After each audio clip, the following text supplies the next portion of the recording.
What is up, everybody? It is Grand Line Grinders here, back for another episode. Your new competitive-leaning One Piece TCG podcast. So I'm that half-breed, and then we also have It's Not Steven and Kebby G with me. How are you guys doing today? Really good things. Really good. So today I think we're mostly going to be talking about some OP11 cards and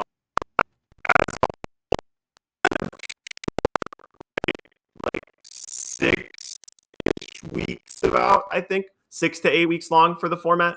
So kind of short, but pretty fine. I mean, there might be a little bit of a GP Luffy problem, but we'll get there. All right. Yeah. That's the first thing we're talking about today is nice.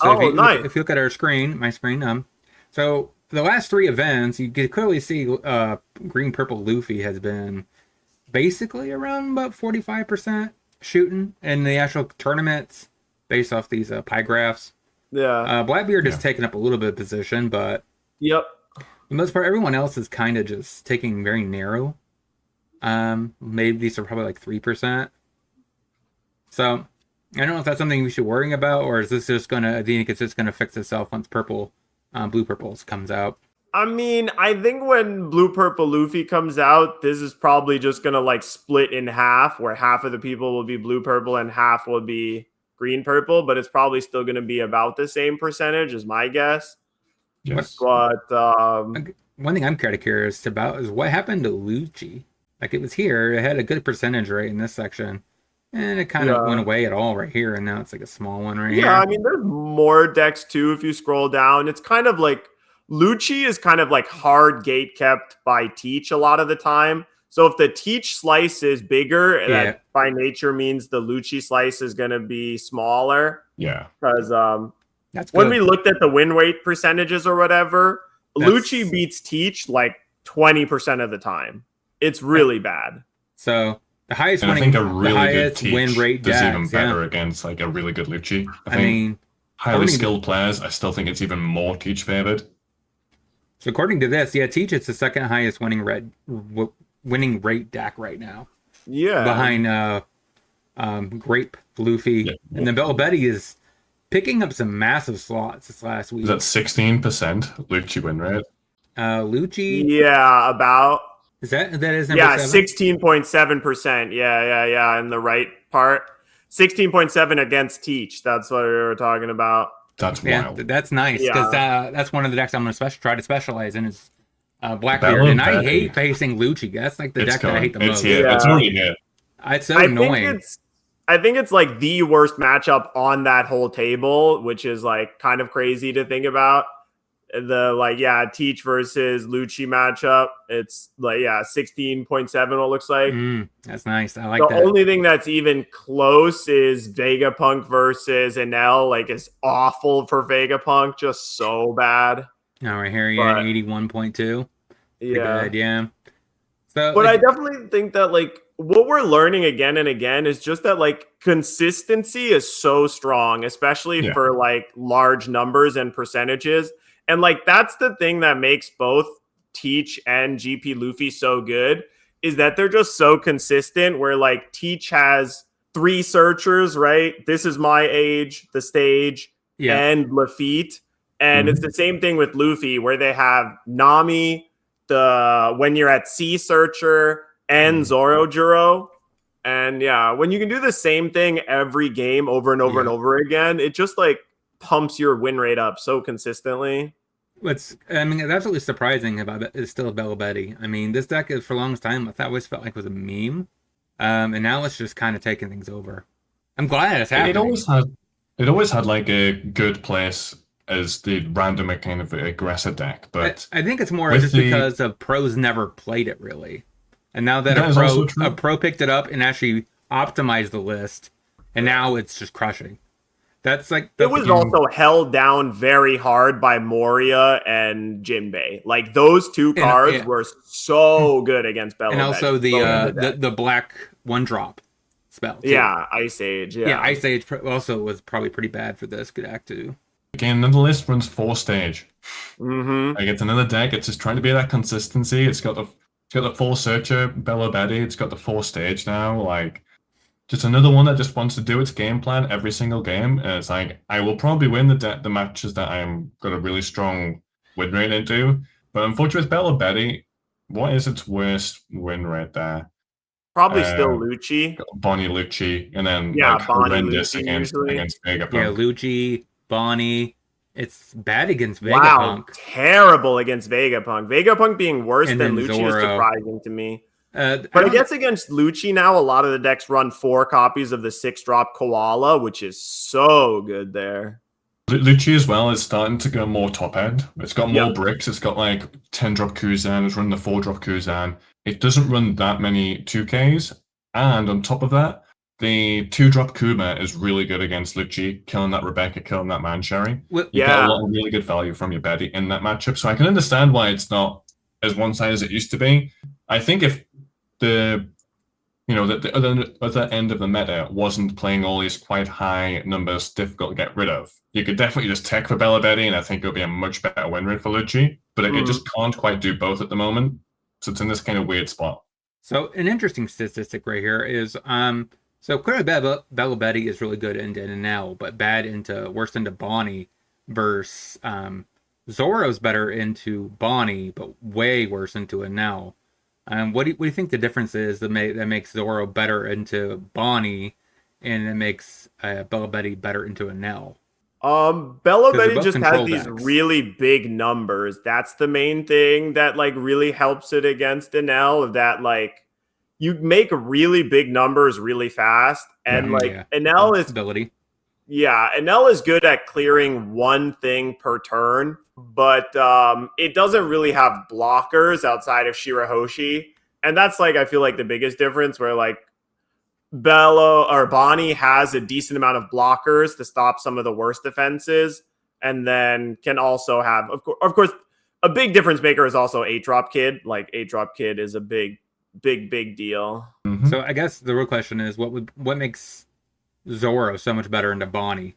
The pings are better against Bonnie than they are against Enel. Enel can survive a million small pings, but when you go to 0 and have to counter out of 9 I'm trying or to 10, ponder the idea. What could Bonnie and Bella Betty do? I think the most that important Zoro thing is doing that would make it better favored into Bonnie. Zoro runs Mulligan Pistol, Gungan Mulligan. Yes. So it can remove the cage and the blocker basically in one turn for one card. Bella Betty does not run that, so it's inherently a worse deck against Bonnie and to so it's worse into Kid. That's what you're implying. It's harder. Yeah. Okay. So Kid's basically kind of the star of the Bonnie deck too. At the moment, 100%. So I mean, it could technically play Divine, right? If it wanted to. You could play Mulligan if you wanted to. It's just so tough in terms of finding room because you're like all Revolutionary Army cards to make sure totally your leader effect triggers. I was thinking if Bonnie actually was a higher percentage of the meta, they could adapt and take care of it if they wanted to. But since Bonnie's like what, 5th place, so like they're more tuned for Shanks, Teach, and Grape Luffy. They care more about the upper part of the meta than the Bonnie, which is but Bonnie's down here. Bonnie's got the seventh highest player rate. So like I don't think he's taking in cards for a 7th highest player rate at 42%. Like I imagine going second, it's still Bella Betty favored. But I imagine going first is where that discrepancy probably comes from. Yeah, like I said, that's what I was getting at. I was like, yeah, and they're not going to attack for Bonnie when it's the 7th most played deck, right? Yeah. But if it did become the most played deck, they could attack for it if they wanted and adjust. That's what I was getting at. Yeah, it's probably pretty good in the mirror as well, actually. Now that I think about it, Mulligan. Bella Betty mirror. Yeah, that would be the deciding factor, probably. Could be.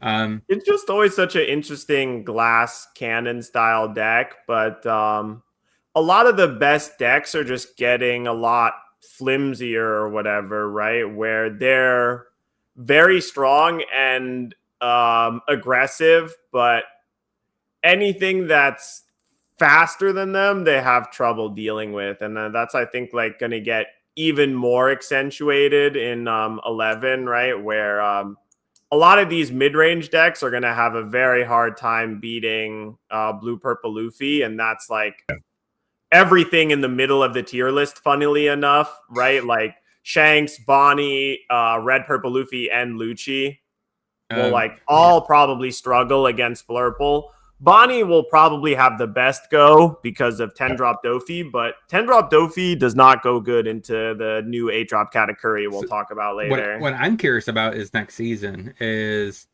will Vegapunk could be replaced by Boogie?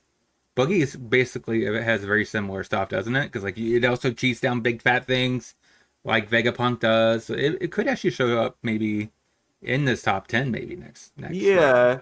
I mean, Buggy definitely does some different stuff where like they're both cheating out bodies, but Buggy's more of like a glass cannon build an army, and Vegapunk's really good at like actually just grinding and out grinding with like life gain over and over and over and over again, and cycling cards and from the graveyard and stuff like that.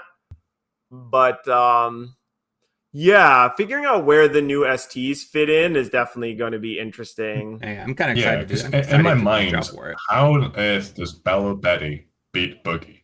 Yeah, you can't. Surely after you drop the 7-drop promo Boogie, like, isn't that just basically game over? So but like that's where we were talking about. Like, you have to start playing Mulligan. Right? You might have to start playing Mulligan, not just because it's good against Bonnie, which gets better, but because the promo Buggy is a 7K. It's a 7,000 power, and so Mulligan can 8K, I think. Is it actually? Yeah, it's gonna be really weird. I think the players on that kind of breakdown, I imagine the Lim players might jump on Boogie if Lim doesn't have a good time into Snake Man, or if Lim doesn't have a good time into Bella Betty. Because I think right now it's like a slightly losing win rate into Betty, but it'll be interesting because I do think Boogie will be in the top 10 most played decks. I don't know whereabouts it'll be. But we can talk about that a little bit more later because we're going to be talking about a list with Boogie later. Yeah. So let's go ahead and get into Yamato. Yeah, the new Yamato cards. Let's go. So we're going to talk about the Yamato deck, and then we're going to get into what that half-breed brood he thinks could be a sweet version if you're wanting to try week 1 on Yamato. We're going to talk about that in his version of Buggy. So that's kind of what I was saying. We could talk about the Boogie when he gets into half-breed's Boogie deck. So right out of the gate, you get a couple of the SR Yamatos, which is an amazing searcher. Like, this actually is probably one of the best cards from this actual starter deck, in my opinion. I mean, a 1-drop searcher is great, and then it works so good with the actual leader by just making this thing like basically a 5K attacker. So you can't go really wrong with that at all. This is probably the best. Basically a 1-3 searcher is so powerful, right? You might think that like, oh, the 1,000 power doesn't make that much of a difference, but it really does. I agree. This is absolutely amazing. Yeah, and again, adds more consistency to the deck, so naturally it's just going to make it a bit more competitive. And you could always search for another one of her, which is even more busted. Because it says Land of Wano. It doesn't say it has to be non-Yamato. It says 2 or more, so it can't find itself, but it can find other cards named Yamato. Yeah, bigger Yamatos. Yeah. And I think the second best card in this deck is going to be Izzo. It already plays the Nami, and this is a searchable one. And honestly, I think it's better than Nami. You could actually argue, that Momosuke is better, but I think this one actually. I think really my take for second best card is the Doji, but we'll get to it. But still, like, I think like the ability to play 8 copies of Leader Gains Banish just makes it like so much scarier. Yeah, because obviously Double Strike Leader is like kind of scary, but a lot of times people are like, "Ooh, extra card in hand." You mean when you attack me, I get to take 2 cards into my hand instead of 1? And sometimes people will do that happily. But when it's Double Strike Banish, you're like, oh, I have to counter out of this. Yeah. Otherwise, I lose. And when you can do that, like, reliably 2 or 3 turns in a row, it gets really scary. All I'm waiting for is eventually when they ever make a card that flickers in this game. Yes. That would be hilarious. Yeah. And you could recycle your on-play events and stuff. I wonder if they'll ever do that. I think it's a reasonable effect. It's not too complicated, and it's like a good idea, right? Like, yeah, on play, just you flicker maybe one don't card. have to have it leave the battlefield the way it does in Magic to simplify it, but you could just say, target creature triggers its on play again, and like that's fine. It could be really interesting, right? Yeah, I think that would be kind of sweet, but that's a different thing. Okay, so you think this is the best, second best? Second best, yeah. Yeah, Maybe even the best. Maybe it's even the best. Maybe even the best. Yeah, when I did watch the gameplay, I felt so because bad it's for a the Bonnie player. 3-3K. The king of 5 cost is like, especially base cost of 5 is super incredibly relevant. And then on top of that, the next turn, obviously with your leader effect, it can then be a swinger at 5K as well. Yeah. Like for basically free. So it's so good for the current meta. Like it's so incredibly strong in this current meta where a bunch of these 5-drop cards are the current threshold. It was a bunch of 4-cost cards when Dofi was king. Now it's like, can I remove 5 costs? This is everything you would ever want. And it's searchable because it's Land of Wano of both Yamato and the Momonosuke Searcher. Like, if you want this in your hand, you will probably be able to get it, which is incredible. Yeah, and like I said, I watched the gameplay between Bonnie and the show off of the deck, and he played 2 of these back to back, and it was so devastating.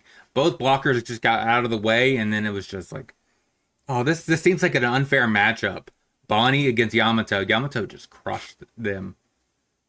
So bad. Yeah, I think the starter decks are just a little worse, unfortunately, right? Like the Bonnie deck is worse than the Doji deck, than the Yamato deck, but definitely like this is the card I was thinking about when I was talking about like cards that remove Sanji Pudding really easily, even if they have a stage in play, right? Like if you just skip attacking them one turn, or if they counter out of the first 5K poke, the fact that this just blows up Sanji Pudding, even if they have a stage, just like so cleanly and easily is so huge. Like the base cost there is so ginormous. The fact that it says base cost. Yeah, so it makes it better into that situation, but it does mean it's worse if you pair it with black. If you have like a yellow-black leader. Yeah, but we don't have a yellow-black Land of Wano leader right now. Yeah, that's the important thing. It is leader locked. Even though we do have Zeus, which is like also like a super incredibly strong yellow card right now. This obviously is going to be Yamato's version of Zeus. I don't think it would need to run Zeus because of this card, but I don't know. We'll have to wait and see what these Yamato decks are going to look like. But this definitely up there with the best card in the deck.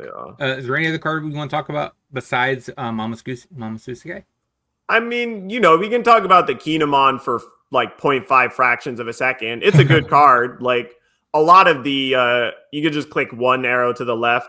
A lot of the Yamato decks of old, they used to play Satori, which was just a 2K that on trigger, discard a card, play it, right? And this is just a slightly better version of that because you don't have to discard a card.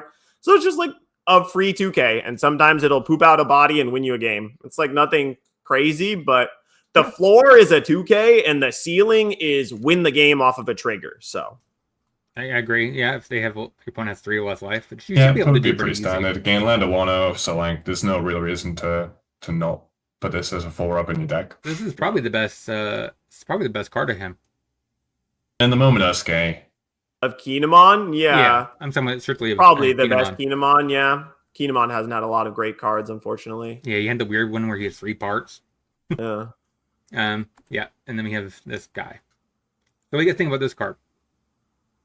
Some people are saying that this card was going to push. I think they went to a factory and they said, how do we make Yamato beat Blue Purple Luffy? And then that factory created this card because this card's like obscene against very specifically Blue Purple and Green Purple Luffy, where it is often a 6-cost, 8,000 power rush character that also makes your leader 6K, so you get a free poke into all of the 6K leaders, which like, there's so many 6K leaders now. Shanks is basically a 6K leader with his leader effect. Whitebeard. Yeah, Green Purple Luffy and Blue Purple Luffy upcoming.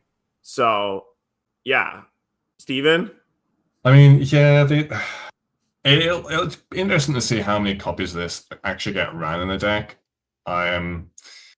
Because it is kind of competing with that Hody Jones. It's probably going to be, somewhere in the middle of 7 or 8 of them combined. I don't know if you're going to run 4 of this and 4 of the Hody. Luckily, this is, again, it's searchable off both Momonosuke and Yamato. So I don't know how many you'll actually need to run in the end, because you probably can't get this active main off or if you have 2 on the field, but I don't know. Maybe you can. Yeah. That's the only thing I'm worried about, is if in case you get 3 of these and 2 Hody Jones stuck in your hand, and all of a sudden your 6-card hand's got 5 bricks that you can't spit out one after another. But it looks good. I imagine it's one of those cards where you just need to play it a few times to see how it feels, see when the best time to play it is going to be. Yeah. It's really nice that it's activate main, so that both it still has rush against Blackbeard, and B, you can make it 8k every turn if you want. Even if it doesn't gain, even if the rush doesn't matter anymore, you can still just remove 2 attached on to give it plus 1k. So you have to defend it as a 7, but it almost always attacks as an 8. The thing I love about it as well, it did get shown in the show match. They attached to Don to, I think it was their leader or something. Swung 7, then active main the Momonosuke on the Yamato leader to put the 2 Don back in the cost area, and then Yamato effect that 2 Don onto Momonosuke. Yep. Which is I love that as an interaction. I think that's going to be super clean. That's a really clean 8 Don turn. Yeah, you're right. So it gives you a way to get rested Don even if you don't have anything to play. Yes. So you can kind of recycle the Don kind of almost like Red Dragon leader effect. This combined with your Yamato leader effect, it looks super clean. I love the way that they've worded this and the way that the mechanic actually works. It looks really fun to do, and it's gives your opponent another thing to think about what numbers you're going to swing, because this can very, very easily be a 10k swing. And your opponent might not even think about that in his head. Well, he's thinking about how he needs to use his counters. That just throws him off. Yeah, I think you're right that it might not always be a 4 of, but when this card hits the table, it's gonna hurt. It's alarm bells ringing. I need to get rid of this, otherwise the value kind of gets it a little bit out of hand. So, is there any other card you guys want to talk about? Or move on? I just want to quickly mention that Kiku Nojo gets so much better. And Kiku Nojo is just this really fascinating card that has had such a roller coaster of being printed, being insanely good when Katakuri was everywhere, then being insanely bad when Doflamingo was everywhere, and now back to being insanely good everywhere again because of how many 6k leaders there are, and because of how little bounce and bottom deck there is, and how most people are actually back to KOing stuff. And the interaction just in general of the 2-cost Hiyori, you play against blue purple or green purple, you choose go second, or mainly blue purple, I guess. But if against blue purple, if you choose go second, play Hiyori, put Kiku in top of your life, and you just start the game with a free 4/6 in play, it's so insane. Yeah, we've been stuck in kind of this 5-life leader meta for a while, which has definitely hurt the Kiku Nojo. Yep. And now we're definitely not. We're in this kind of weird 3 and 4 life where I don't know what the best 5-life leader is going to be. It's probably going to be Blackbeard, but we'll wait and see. Yeah. It's definitely going to be a card people need to look out for. I wouldn't be surprised if it sneaks its way back into Betty, maybe as a 1 or 2 of. Yeah. That'll depend. I mean, it's Snake Man matchup's already so one-sided, it probably doesn't need it. For sure. So if you're thinking about picking up the Yamato deck, good old Half-Breed has a deck here for you. You want to go ahead and talk about it a little bit? Yeah, can you go to the wheel and just click zoom out once, then we can get the full deck list in. Yeah. So he picks 3 Momonosuke and 4 Hody Jones. Pretty good numbers. He has 3 of the older Momonosuke. And then you have you want to explain the rest of the deck?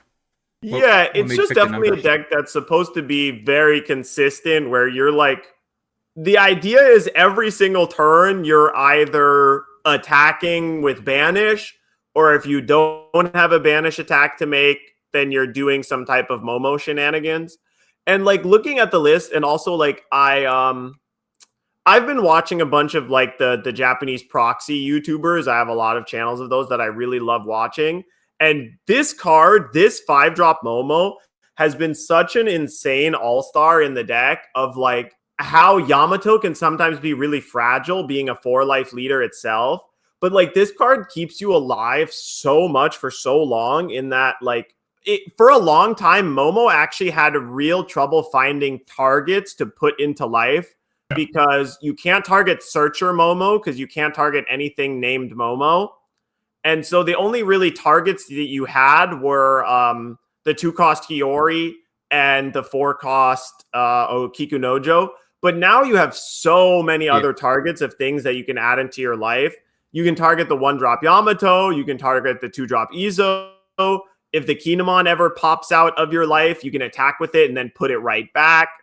And of course, it's always good to put in Kikunojo. So like, you have Doji, you have Yamato, you have quite a bit of options now. Yeah. And the fact that you have a searchable banish life is just so good now. So you have like, you're consistently just like drawing cards in the early game, banish life swings in the mid game, and then in the late game you're doing like, Kikunojo plus Momo stuff, beating them down with your big rush characters. Is there a reason why you only went with one? And I imagine at some stage there'll be a Fortress Yamato build that comes back just to see how it goes.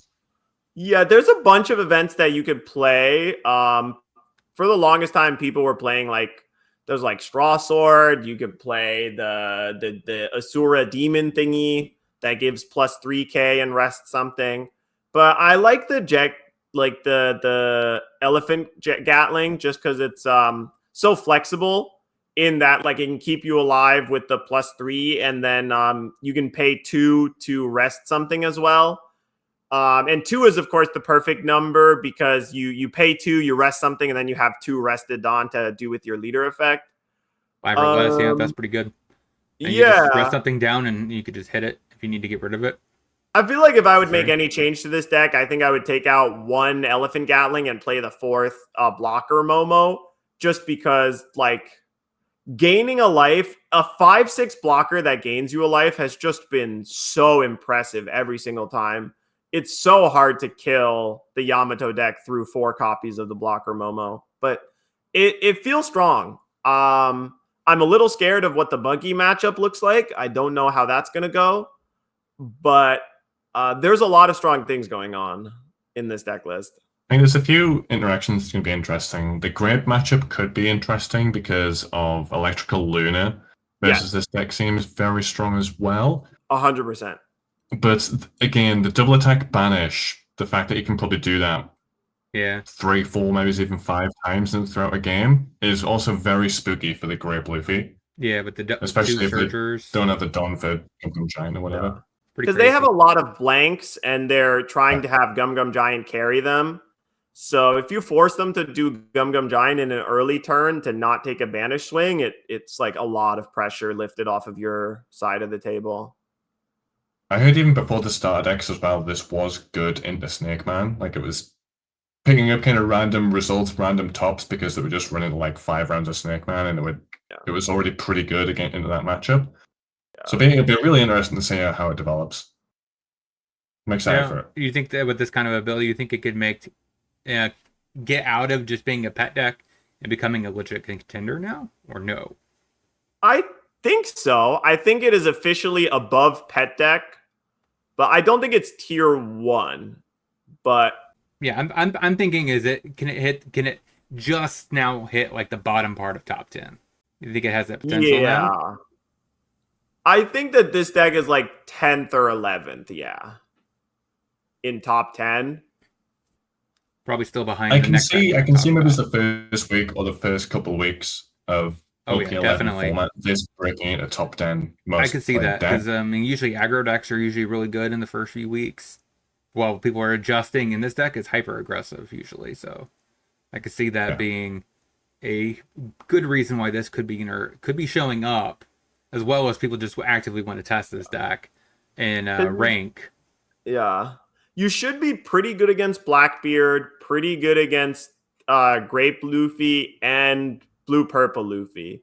There's a bunch, like, you'll struggle against almost all of the other 5 life leaders, I think, like Bonnie, Buggy, Shanks, that type of thing. But there's definitely enough good matchups, and your deck is so much more consistent now to really help. 100%. I agree. It's definitely be very awkward as a Blackbeard player because I mean you have to discard a card to stop the banish from occurring.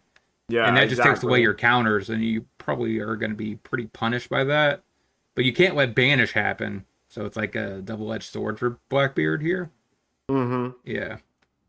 So the other deck we were talking about that's going to potentially be a good contender next, when they all release, is Buggy, and DeHavery has a list here that he thinks could be a pretty solid starter if you're wanting to pick up the Buggy starter deck, and this is his improvements. You want to discuss a little bit about this? Yeah, Buggy has always been a deck that like has a powerful thing going, but struggled a little bit with running out of cards and like not quite being consistent enough. But I think you can hit enough consistency now to have a really strong thing. I'm not sure exactly how it's going to play out in terms of staying alive.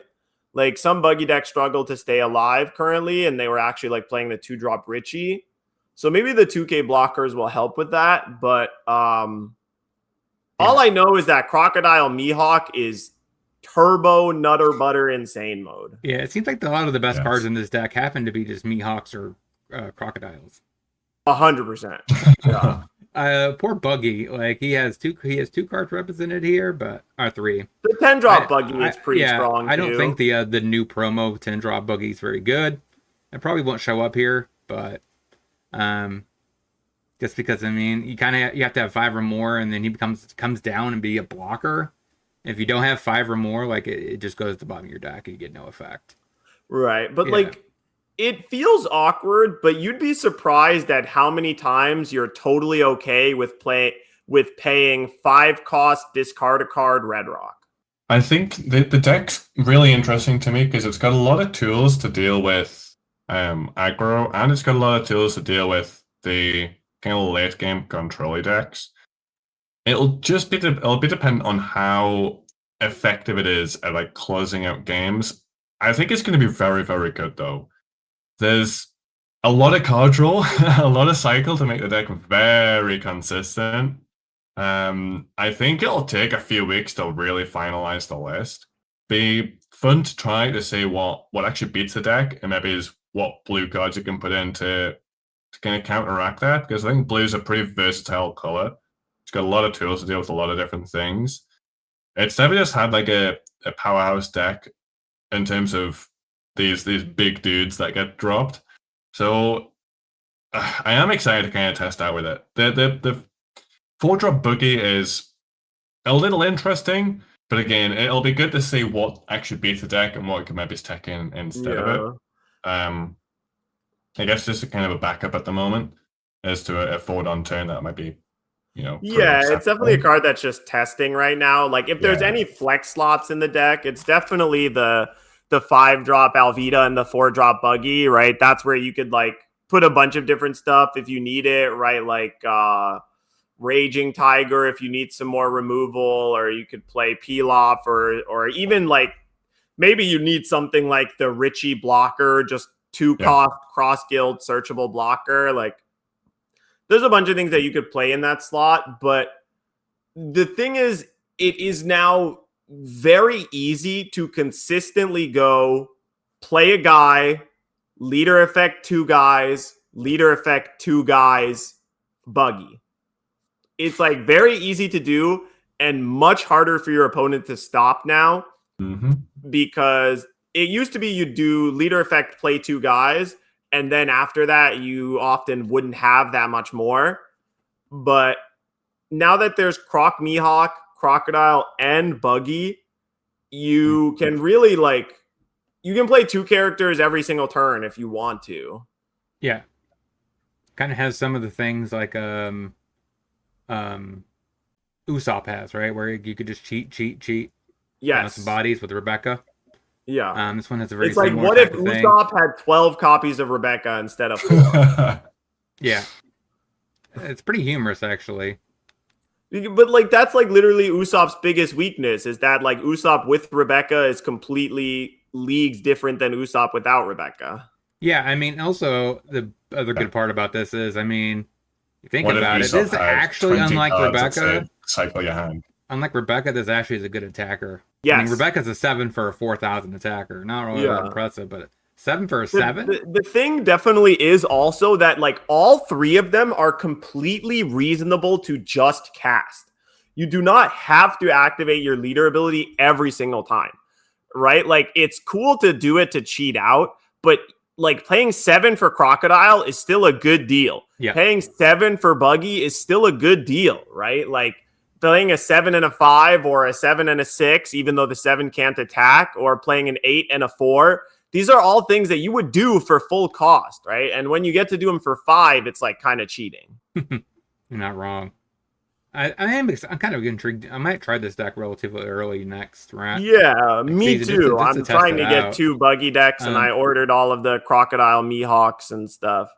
I'm definitely gonna be picking up, like I said, the Blackbeard and the Ploofy, but I might, after trying this on. I think it might have the most potential of like really shaking the meta up as well. Once I tried this on the sim, and I like it, I might actually just pick this deck up too. Yeah, it's very cheap too. Like if you buy 2 starter decks, outside of that, the most expensive card I think is the Mr. 1. Right, like Crocodile and Mihawk are both like $1 or $2, and this Mr. 1 is $3. But that's just because it's from like a quarter a piece. Like these are you could buy a whole playset for $1. Yeah, that might change. Yeah, but I don't see them going higher than $3 to $5 or whatever. Yeah, there's just so many of them in circulation already. Yeah, pudding is pudding cheap or expensive? It's cheap. Pretty cheap. Yeah. Okay. And it's a nice card to have. Like you just have to time it correctly. I figured that out eventually. I was like, you know what? I should be attacking one. I should lead with one, then play pudding, because they always seem to take the first hit. Yeah. From my experience, they always take that first hit, take the thing. I'm like, okay, now play pudding. Cycle your hand deck down.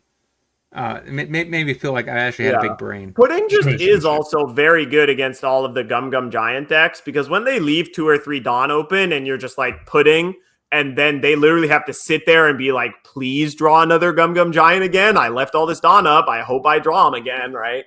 And if they don't, they can just die. So I think this is going to be the best pudding deck out there. Oh, the Buggy is going to be the best pudding deck. I think so. They play pudding in Blue Purple Luffy, but it's like fine there. Sometimes you can't find room to actually cast it. You'd rather just play 9 costs every turn.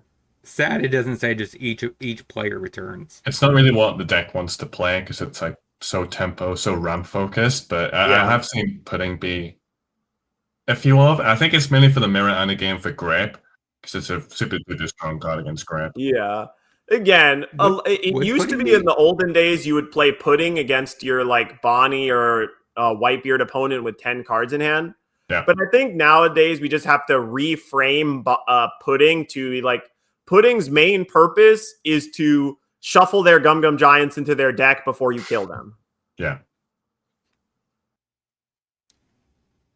So yeah, that's all we got to talk about for when it comes to deck list. Now we're gonna go ahead and pivot. We have top 4 cards that we all kind of agreed on from the new OP11, and then we're gonna talk about the honorable mentions. Each of us wants.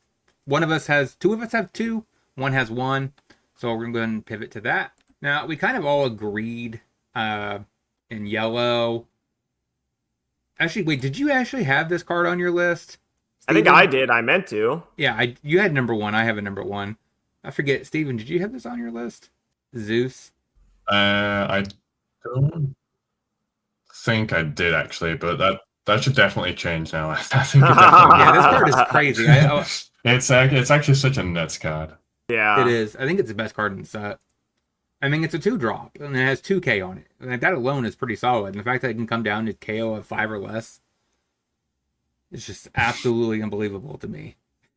I think in the grand scheme of things, it might be the card that has like 3 years from now, Zeus is going to have the most number of copies in decks, but that's just because every yellow deck is probably going to play 4, or almost every yellow deck. Yeah. Right? Like Enel plays 4, Bello Betty plays 4, Nami plays 4. I mean, this plays into what Enel wants to do, doesn't it? Like, doesn't it want to actually get its life 100%. down so that way it could start doing its looping with draw and discarding? Yes. Yup. Or putting them on top of the life. Yeah, life. Yup. So.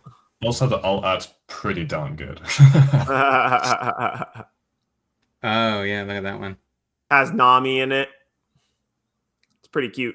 I like his little hat. But this picture makes you think it should be in the Straw Hats. Yeah. But I wonder, they probably someday they will make a Zeus card that is actually officially Straw Hats type, but they haven't yet. But definitely this card is insane. Not gonna lie. Yeah, 2-drop that kills a 5 is just such a huge swing in terms of like tempo. You know, they play a 5-drop, you untap with 6th on, and then you kill their 5-drop and you play a 4 of your own. Is like that tempo swing is so huge. Yeah, this card, I think it's so good. Even if it's a Trash Alive, it probably makes a bunch of lists anyway, as at least a 2 of. The fact that it's added to hand is absolutely wild. Well, it's great. It's crazy because I don't know if you remember the 5-drop Sabo. Yep. That is Trash Alive. And it's a 5-cost, I think it's a 5-cost 6k. Yep. 1k counter, it's Trash Alive to KO a 5-cost. Like, that is... And compare this card to that, it's so much better. It's actually crazy.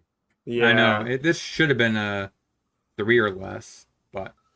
Yeah, I mean, at 3 or less, it's irrelevant. At 4 or less, it's probably still pretty good. At 5 or less, it feels bananas. It's nice that this card is so good, and it's just like a rare, so it's going to be dirt cheap, and there's going to be 5 million copies of them everywhere, but yeah. And it's going to be in a starter deck? What? Yeah. You could the only reason I think this isn't the best card in the set is just because, like, not that many yellow decks are that good. It's because A-Cost Katakuri exists. Yeah, I'm actually surprised you didn't want to put this in Yamato. It's close. It's definitely a possibility. Like, there's a chance that you could play less Kinemon or something and play this instead. Like, or you could play less of the event. There's definitely ways to make room for it. I was just trying a version that's like as Wano focused as possible, but because there's definitely room for Yamato 2 copies. Kind of randomly dies sometimes. Like, you just kind of sat there playing your game, trying to get a bunch of swings off, and then you look at your life and you're like, oh, I'm on 2 life, and I have 4 swings next turn. I don't know. That'll be something to test, but I'm kind of on a offside. I don't know how effective it'll be in Yamato. Yeah. Okay, so next is Beige. Pretty sure this was in our top, this is all of our top 5. I'm not really a yellow player. I'll let you guys talk more about him. This card just is finally like, this is like it's like a fun enabler. This card allows you to have fun. You know, it's just like, oh, you want to have fun with Supernova cards? Cool. You're allowed to do that without your opponent ruining all your fun by killing all your stuff. So it's like,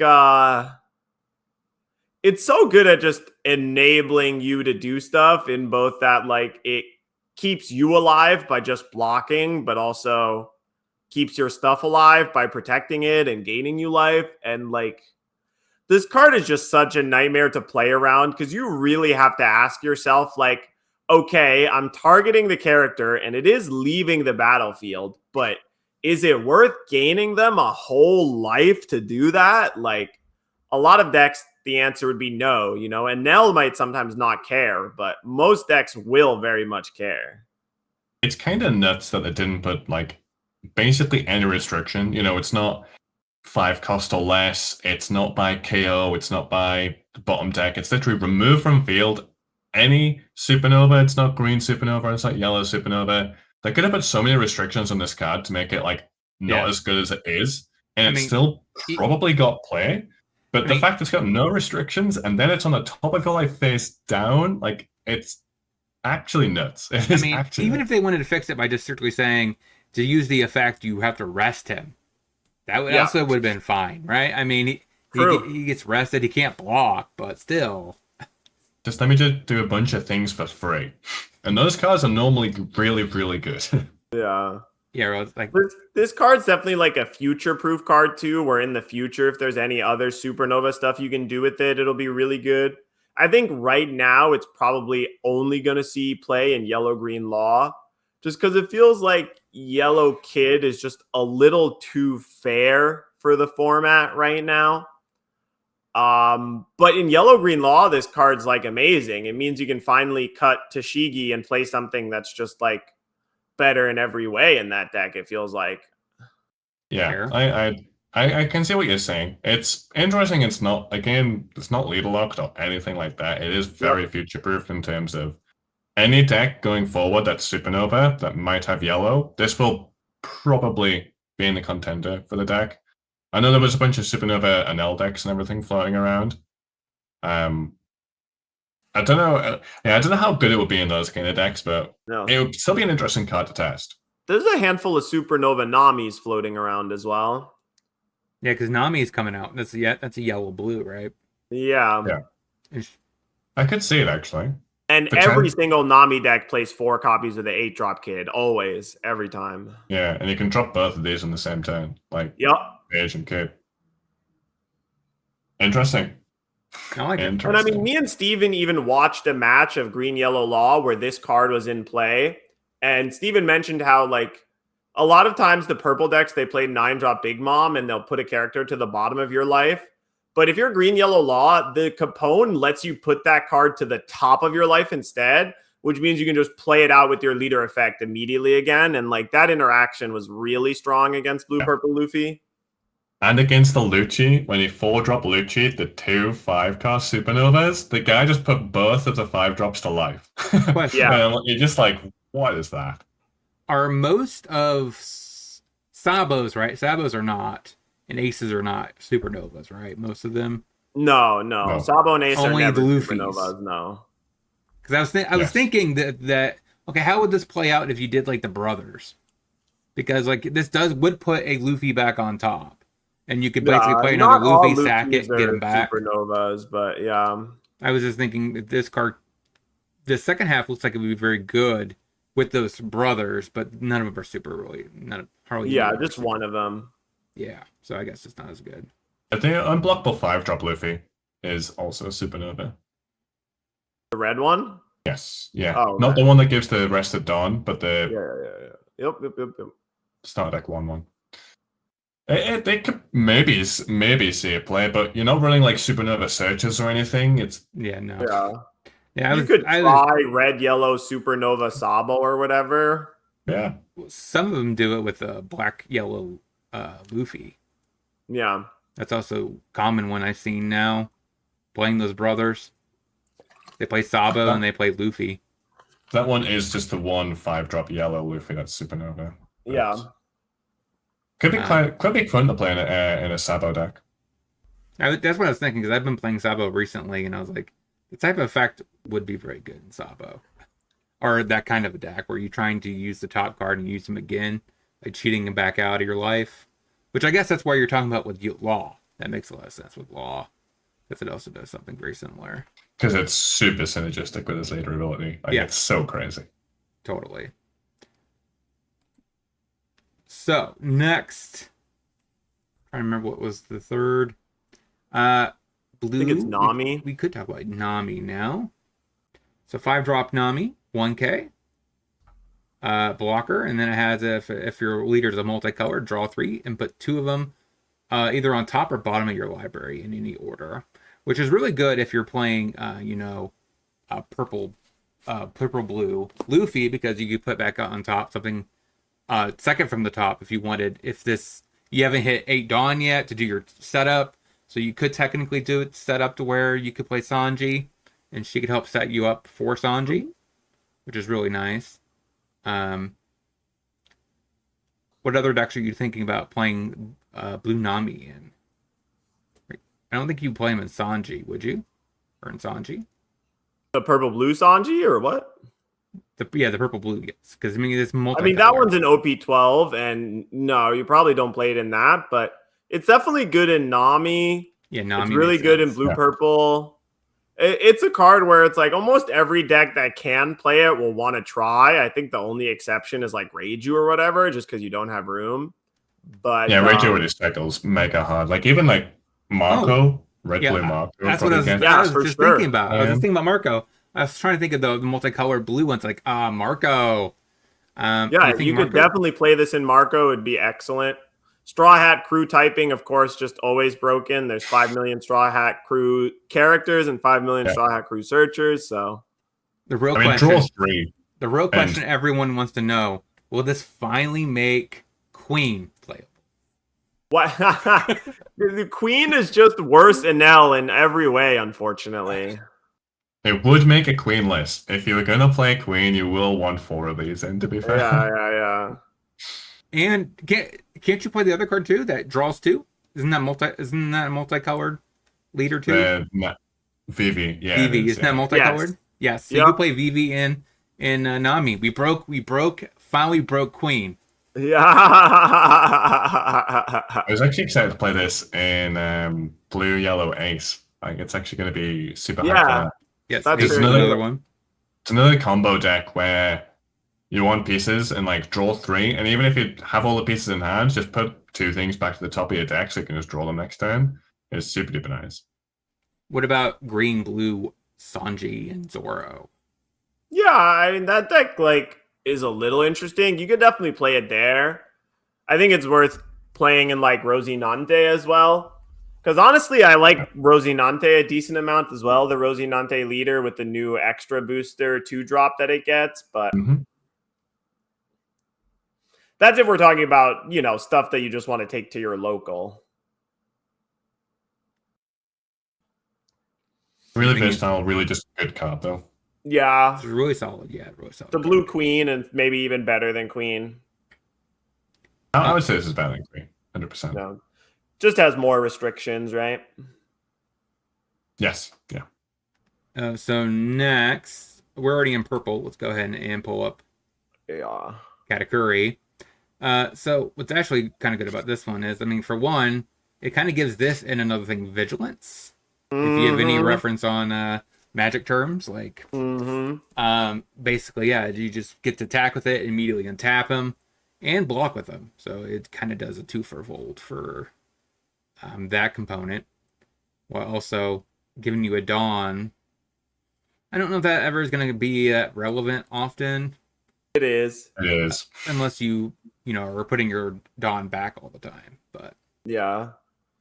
It's really relevant in Blue Purple Luffy, the ramp Dawn at end of turn, most often because, like, if you play Big Mom, you have to Dawn -1. And then if you play Big Mom and use that 1 open Dawn to Gum Gum Giant, then you go down to 7 Dawn and you don't activate your leader effect anymore. But if you have a blocker Katakuri in play, you can play Big Mom and still activate Gum Gum Giant and then still activate your leader effect. That's the most common place where it really ends up mattering. But even in Purple Luffy, it's basically the same thing where you can just Gum Gum Giant even a turn earlier.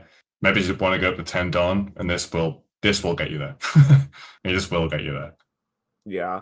I've just been learning more and more that 8/8 blockers are actually pretty darn good. Like a lot of them are getting more and more playable all the time, and they're printing more of them. And 8-Drop Kid was obviously the best 8/8 blocker ever because it wasn't just block one thing; it was block everything forever. Yeah. But the fact that this attacks and blocks is so strong. It untaps itself so people can't attack into it. It's just this kind of insane how good this card is, and kind of wild that even mono purple Luffy has now warped itself to play 4 copies of this thing. I mean, they were playing 3 or 4 copies of Lin Lin. So they could definitely fit this in there and just untap your Lin Lin. Yes. If you're attacking with it. Yeah, when that happens in Blue Purple Luffy, it's pretty strong as well. But I thought they were playing 10-drop Linlin, or was that a different deck that was playing 10-drop Linlin? 10-drop Linlin is in the Katakuri deck. There's the 10-drop purple Linlin that's a 10-12 rush, and you can don -5 to make your leader 7k for the turn. And Really like the purple Katakuri is not bad either, but the purple Katakuri is almost entirely this single card right here because there's a really broken interaction with this card too, where I forget what set it is. It might be OPO7 or something like that. But whatever set Pudding came out in, there's a purple 2-drop Katakuri that says when it's in play, you can sacrifice it. So put it into your trash to play a Katakuri from your hand with Dawn equal to your opponent's Dawn, right? So the purple Katakuri deck can have a 10 Dawn turn. If your opponent has 10 Dawn and you have 10 Dawn, you play 2 copies of this 8-cost blocker on 10 Dawn, and it's super insane. It's pretty solid. Yeah. And it's really good in Pudding, too, because in Pudding, you can play the 8-cost yellow Katakuri and cheat that out for 2 as well. So I've heard Pudding is actually pretty decent as well. Yes. Pudding, very good against Blurple for sure. Yeah. Just another one of those decks that, like, holy God, you get housed by Bello Betty. Bello Betty. I was going to say that. You just get rolled. Same with Zoro. Anything else that I can't think of other than like the 2-drop stuff? It'll be a card where, again, if you're building any purple deck, it's probably just worth considering. Like, again, super future proof. Yeah. The big vampire type doesn't really matter. Like the entertainer thing, it doesn't even need that. But the fact that it has it is so insane for the deck. Yeah. If your purple deck has any Dawn minus effects, this is a good card to play. And even if you don't have any Dawn minus effects, you might want an 8/8 blocker that can attack and block. Joe, that sounds not bad. That doesn't sound bad. Yeah. I sure had to give you a hard sell for that one, huh? Yeah, so you're saying I should be playing this in my black-purple Luffy? It's like, maybe. The only reason why you wouldn't is because you have the 10-drop Luffy and you don't want to bottom deck your own Katakuri. But that's only for now, right? I mean, a lot of people are talking about eventually that card might get replaced. Yeah, for sure. Because the new purple 10-drop promo that you just pay 10 Dawn, send them back. You get to untap it, attack with it again. Then you could tap your black, Maria, or purple Maria, and get 10 Dawn back, and then you could do it again. So you could attack Black Maria only 3 gives times. You 7 Dawn max, I think, but I get your point. Yeah, so there's definitely a possibility where if they get off the extra turn Luffy for the new promo Luffy, this card could show up and actually, you wouldn't put it back. Again, I kind of like the sound of it in Black Purple Luffy. I might have to test that. I would want to brew a version of Black Purple Luffy that plays like Sanji Pudding and Katakuri. I would too, but then I'd be sad because I probably can't afford it in paper. Sanji Pudding's a bit more expensive. I mean, I can't imagine this card is very cheap in paper. Yeah. Because I mean, give it a couple of weeks. It's an SR. Like they'll be everywhere soon. LP11 sounds like it's got a decent print run, so it's not going to be a spell. I think this card's going to be around $10. That sounds about right. Yeah. Cheaper if we're lucky, more expensive if we're not. Okay. Yeah, the high would be a Sanji and Pudding price. Around like 17. But it can't reach Sanji and Pudding price because there's going to be way more OP11 in print than there is extra booster. Like, significantly more boxes are getting printed. I'm trying to think of wasn't there? That was there's like our honorable mentions. Like I think we should talk about the 2 events. You don't even have to mention Gear 2 because everybody's going to see that card. I guess we can mention it for really quickly. Just 3-cost ramp guard point. Again, it's another purple card where if you're building any purple blue, That's what I'm saying. Like, it's not really in every purple deck. It has to be a purple-blue deck. So that's only really... Yeah, like, sadly, they restricted that. I don't. Yeah, exactly. I wish they would. I'll play it in my Blurple Croc deck. I'll do it. I wish they would just said if it was your leader's multicolored. Yeah, for sure. Instead of just blue.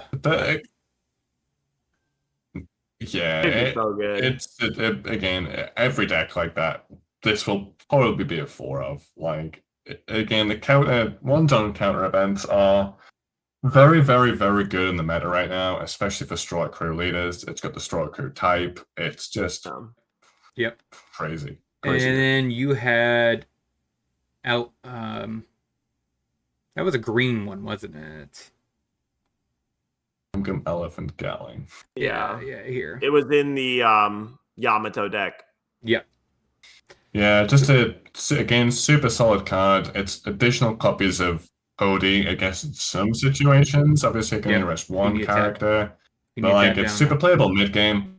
There's, like, no restriction on how much Dawn people need to have or Lightfall or anything like that. Combos well with, like, Carrot.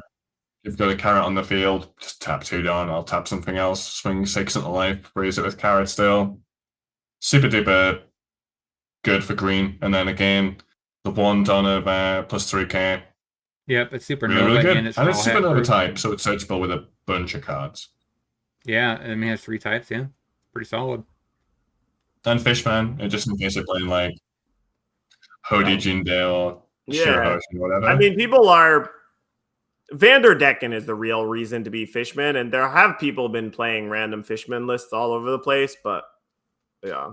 And then you have again, really good in like Smoker because you can get the 2 Dawn back active. Really good in Yamato because you can assign a 2 Dawn. Yeah, Smoker would be Cavendish sets 2 Dawn active if it's in Bonnie or whatever. So yeah, really good number of Dawn cost as well. Really efficient card.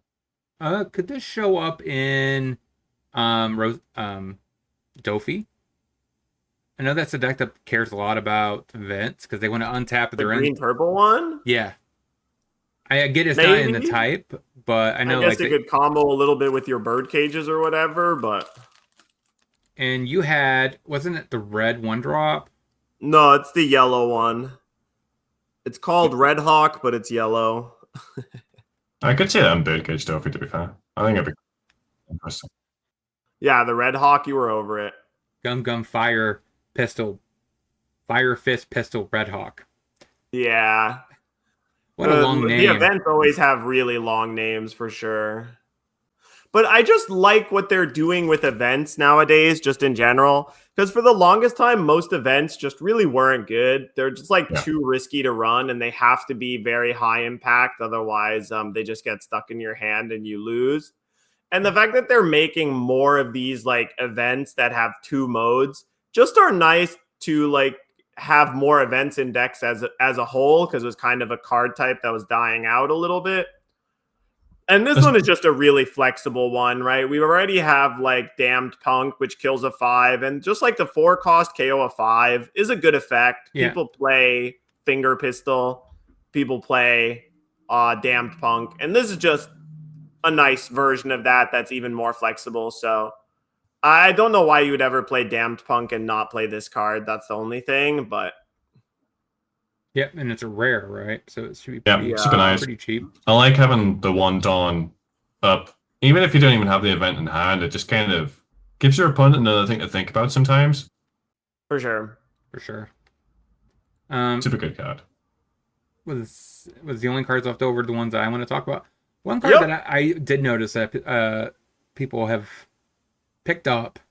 I probably should pick this card up at some point. This card is showing up in Blackbeard. Yep. Because, I mean, it gets rid of the on-play, so you don't have to trash 2 cards. It's just a 1-drop, 2k, 2000 blocker. It's really good, Blackbeard. Honorable mention right there. But the cards that I picked for mine was, I think these 2 cards actually are really good for Vinsmokes. Yeah. So even if it's like a 3-3 split between this one and the 3 older Reiju, seems like it would be pretty solid. Just coming down, looking top 5, and get another card and put it in and then add it to your hand. Seems pretty solid as an ETB effect. And I think the Where is he? Here he 7 is. drop. Yeah. I think he's actually better than the other one. Yeah, I don't know about better than the other one. The purple one's insane. But I did play with this card, and it was pretty neat that it's basically like a 7/7 blocker that also just lets you get +1 for free every turn. It basically has the Shanks leader effect stapled to it, which is pretty neat. And you might not appreciate, but I think the trash 2 is also really good. Because the lower ones that you use the sack to get these care about, you could get them out of trash. So it being able to fill up your yard up a little bit, finding another vent smoke that you could put into play from your trash is also helpful. Yeah, I've almost decked myself with this before for sure, which was funny, but yeah. Then you realize you're not playing Nami. The Reiju just really struggles against blue-purple Luffy is the big problem with it right now, but it's definitely still like a solid deck and a fan favorite, right? I can't remember. Did the old might be a sentence to be saying a lot this set. It's a good deck, but it struggles against blue-purple Luffy for sure. Is there a baby Naiji? Yeah, there's one for all 4 brothers. Usually they play the red one, the blue one, and the pink one, and they skip the green one. It's like I never see the blue one or the green one. It's always just the her and him with the dad. Yep. It's common, but these two they'll I never play some copies of the blue one because it's like a pretty decent bounce effect. But yeah, some versions have been cutting the blue one entirely. And then I don't ever see the green one. Yeah, it's too small. Yeah, I mean it's basically why play this? You play the girl instead. As a matter of fact. But overall, is there any other cards you like to talk about? I feel like we should end a little bit about talking about Blurple Luffy, just like warning people again. And like, I don't know, I guess small little self plug here. I made a whole YouTube video talking about why Blurple Luffy is so broken and why I think like it inevitably is going to be banned. It like kind of has to for the health of the game as a whole. And like the card that you add to your hand with this leader effect almost doesn't matter. The thing that is just really strong is that the whole thing of having the top 5 of cards of your deck on the top or bottom. And just like when you as a player are playing with 5 cards in hand and your opponent is playing with basically 8 or 9 cards in hand because they know exactly what their next 2 or 3 draws are, it just makes it very difficult to win because you're always at an information disadvantage from the Blurple Luffy unless you're playing Blurple Luffy. And yeah, you know, so Sanji plus Big Mom is very scary. So one question. It just does it all. Right? So is there a reason why One Piece... rise of the super duper aggro decks hopefully keep it in check a little bit, but so is there a reason why One Piece never has it where you should randomly shuffle the cards on top of your deck or put them at the shuffling at the bottom? Is there a reason why they don't do that? Because shuffling sucks and it's a giant waste of time. I mean, the 5 cards, right? If you look at top 5, you put 1 in your hand, shuffle the remaining 4 and put them on the bottom. Yeah, so I mean, they could just say put them to the bottom in a random order. That's definitely the big problem of this card, that it's top or bottom. If it forced you to keep all 5 on top, or it forced you to put all 5 to the bottom after you take 1, or the 4, whatever, then it wouldn't be as big of a deal. But yeah, the top or bottom at your choice is just completely crazy. I was just asking more because I don't think I've ever seen a card in One Piece where it says put them in the bottom or top in a random order. It's always you put them in the order that you want. It's never a random order. So an interesting kind of question actually that I was thinking about is, would this be better or worse as a 5k 4-life leader? Like, what do we think? About the same. Maybe about the same. About the same. Yeah, it really should have just been look top 5, put 1 in your hand, shuffle the remaining 4 and put them on the bottom. That's what it should have been. You shouldn't be able to put them on top. They should just go. Like every other searcher says, that way put them at the bottom. Yep. As you're sad and depressed because your cards you want are the top or bottom completely breaks this card. And yeah, they just have to ban it too for like time sake. I mentioned this before in my video or whatever. Right? Like Magic the Gathering had Sensei's Divining Top, which was a card that let you look at the top 3 And it just takes up so much time in every tournament that like you should expect more rounds to go to time when this card is legal. It is just something you have to expect. And when you're playing against Blurple Luffy, like tell your opponent to play faster, please. I learned, thanks to Steven, after 1 minute, if your opponent takes longer than 60 seconds to make a game action, you are allowed to and you should tell them to take action. And if they don't within 30 or more seconds, you could call the judge. You should call the judge if people are taking too long stacking the top 5. Please don't let people get away with wasting your time. 100%. This is also a deck that's really difficult to nerf. Like, I don't know if you can ever just ban 1 or 2 cards. I think the leader may just need to be outright banned. Yeah, how it is and now, then just like killed with an errata. I don't know. I don't get how this card passed. Development. Someone should have shot this thing down. Yeah, very early in development, been like, okay, yeah, we gotta make it be all bottom.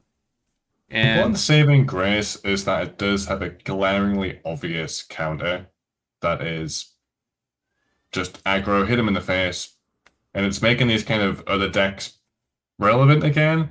So like, it's not Sakazuki level of oppressive, it's not unbeatable. It just kills about 80% of the decks in the meta, because if you're playing a control deck or like a value deck against this, you're just not gonna win.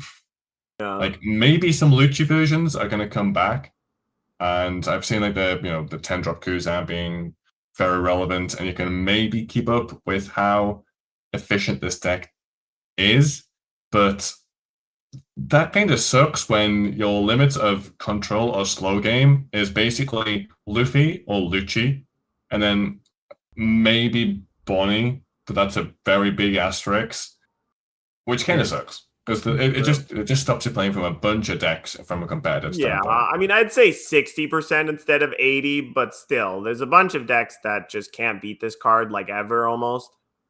I still think it has good play patterns. It probably should just go, honestly. Yeah, it definitely does not have good play patterns, but I mentioned at one point too that like testing groups for sets are always small, like 20, 30 people maximum. So it could very well be that just like the testing group at Bandai has some Bello Betty that's just like the undefeated crusher who just like sits there with Bello Betty and Zoro and just stomps all over these purple ramp decks all the time. And they were like, you know what? We need to make this card just a little better to help. So I imagine they did probably test it at like, look at top 3. You have to top deck them, you have to bottom deck them, and it was probably just a bit too weak. Yeah. Like, honestly, you change one thing about the Slater effect, and it's probably just a little bit too weak. They kind of had to make it this good in order for it to be printed. Maybe they're just not like top 4, but even then, it's still probably too strong. Yeah. What if they just switch it and say, it's not Monkey D. Luffy, it's Charlotte Lin, and it's Big Mom Pirates? That's true. If it was not a Straw Hat Crew leader and you couldn't play Gum Gum Giant, that would also be a pretty big nerf. And I think it would make it more interesting and fun, to be honest. Because then you actually get to play, Big Mom Pirates. Yeah. And give purple some love that's not just Straw Hat. The fact that it is specifically Straw Hat as well makes it broken. But just any blue leader with this effect is going to do the really stupid Sanji 9-drop stuff, Like I said, I think you change one thing about this leader, and it just instantly becomes not even tier 1. Yeah. It's just that the whole everything about the leader combined into one thing just makes it so if you decrease silly. it down a little bit, you could add a life, so it's not like it's that big of a deal. But I think Steven's right that this card, there's no happy middle ground for this card. It's either busted or it kind of sucks. Maybe they shouldn't have done this effect on a leader. Yeah, but I don't know. I'm always a little more forgiving of these types of mistakes because I understand card game design is hard. And you'd almost always rather make a broken card and ban it rather than make a card that sucks that no one ever plays and they feel like they wasted money on. So I don't know. That's my controversial take. people hate bad cards way more than they hate broken cards because people don't even ever think about bad cards. They just forget that they exist. Yeah, you're just super upset that you've pulled it rather than the good card from the set. Yeah. Could you forget this face? Oh man, that I don't know how long it's gonna last, but for at least 3 to 9 months, that face is gonna terrorize people for sure. Absolutely. This artwork is kind of weird to me, to be honest. Yeah, his face proportions are a little weird. It screams Dragon Ball Z to me. Yeah, I don't know what it is. It doesn't even look like Luffy. It's one of the first Luffy leaders where he's like really not smiling or whatever, right? But I guess the GP Luffy is like that too. Yeah, that one's even worse though. So yeah, this is a little weird face too. Like it doesn't look like Luffy. But he has like the Super Saiyan hair and everything. Yeah. Yeah. I don't know. That's a different topic. Yeah. Yeah. But I think that's everything for this set about now. I'm just like I'm sitting over here waiting for the sim update to drop. Dude, the second that update drops, I'm grinding sim every second I'm not at work because testing the starter decks is going to be so interesting. Do you know have they confirmed the time that's supposed to be dropping? No, it's not confirmed. Batsu had a tournament that he had to play in on the 31st, and he said he'd start looking at it after that. So if we're lucky, end of this week, but it might be release day or whatever, you know. I hope it's on Thursday. Or Wednesday. Hopefully it's Wednesday because I have to record on that day. I hope it's that day because I really want to record some One Piece, and I really need that set. We're hoping. I mean, most people have transitioned over to playing OP11 ranked, but it still feels like you're not really learning that much if you're playing OP11 without you know standard deck cards, 20 extremely powerful cards that are entering the format. Yeah. It'll be so much more interesting when we get all the starter decks and the actual, like, kind of, not like the correct format, but fully updated, and you can actually practice to see what cards you want to buy, what cards you actually want to play with. Is there any other cards you guys want to discuss before we close out the podcast, the second podcast? I guess really quick, I would mention that like Blue Yellow Nami as a leader is very strong. But she must be nobody on Earth has any idea what the correct Blue Yellow Nami deck list is. Like they've had 3 months in Japan and still nobody has a clue what the best Blue Yellow Nami deck list is. So there's still a lot of work to be done testing that, but there's something there for sure. I mean, it kind of turns anything into you look at that, it's not a bad leader. Like that is impossible to be a bad leader. It's very versatile, very generic. You can probably put a bunch of different builds in. When I played it a little bit anyway, it felt really strong into a bunch of decks. Like I think it beats like a bunch of random decks. But the problem was always Snake Man. I could never quite get something that consistently beat it. I don't know if that's going to like completely gatekeep the deck, or if there is a version out there that has, even a 50% win rate against Snake Man, I think I'd be happy with that. I would take it. It's definitely a leader that interests me, and that could definitely pop off. Either now or in the future. Totally agree. I think that's everything. I mean... Yeah. I like this set, but I think it is overall a little bit weaker than some other sets that have come out. Like, Blue Purple Luffy is very strong and Blue Yellow Nami is very strong, but overall the power level of the set feels kind of low, especially when you look at OP12, where in OP12 the power level of that set feels very high. Yes. And like every card in OP12 is kind of strong in some specific deck. Is this a new card or is this old? Yeah, it's a new card. I know this card is showing up also in Blue Purple. A little bit. Sees play in Blurple Luffy, a little bit in Nami as well. But so that should be a card you should also consider. I'm not the biggest fan of it. It is a little weird that it's a blue rusher. But... yeah. But I think that's going to be all for this one. We'll go ahead and go to the closeout. We'll start off with Dat Half-Breed. Hey, plug yourself and give your final thoughts. Thanks everybody for watching. I'm gonna be streaming a bunch on my Twitch at Halfbreed as usual, especially once the update comes out. And we'll see what actual paper events I'm gonna be able to get into. I'm gonna try and work with my work to get into more because I'm really excited for the starter decks, and I think that like Bonnie and Buggy are gonna be decks that I can play for a while. That are like, you know, since I have all the Bonnie cards anyway, it'll be cheap for me to get into, and they seem strong, and I'm really excited. And OP12 seems even more hype than the starter decks, so there's a lot to look forward to. Okay, well, we're moving over to Steven. Plug yourself and I'll be playing a lot as well when the update comes out. I'm excited for Green Yellow Law. Really, really hyped for that because it's a super fun deck, and I'll be playing that a bunch on my Twitch, which is It's Not Steven 0. I'll be making a bunch of YouTube videos. I'll try and make a video for every leader over the next coming month or so. So definitely keep an eye out for that. And yeah, I'm just excited to play a lot more One Piece, at least competitively. And finally, it's me. So if you want to check me out, Kevy G on Twitch. Also, I have been dividing out my 2 channels.